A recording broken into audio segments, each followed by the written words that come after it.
Mutton বানাচ্ছি। রসুন বাটা, আদা বাটা, গোটা গরম মশলা, তেজপাতা, মাংসগুলোর মধ্যে গোলমরিচ আর নুন দিয়ে গরম জল দিয়ে সেদ্ধ হয়ে গেছে। এবার অল্প একটু ঘি দিয়ে, আমি যেহেতু খুব কম তেল দিয়ে ব্যবহার করি তাই জন্য অল্প একটু ঘি দিয়ে ভাজবো।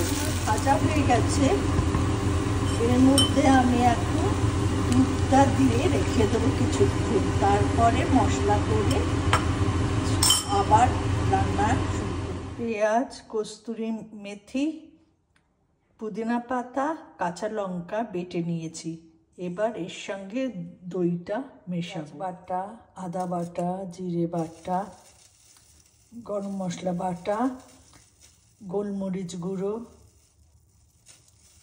সাদা গোলমরিচ গুঁড়ো, দই আর দুধ দিয়ে আর ধনেপাতা বাটা সব দিয়ে এখন তেলের মধ্যে কষবো।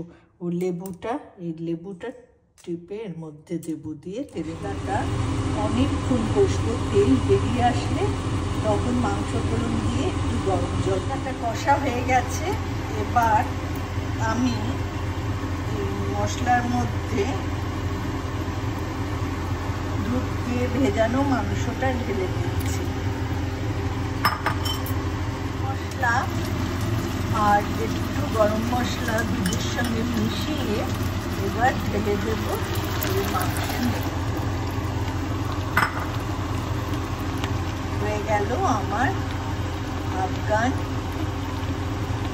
আর কাঁচা লঙ্কা উপর দিয়ে ছড়িয়ে এখন ঢেকে রাখবো 5 মিনিট।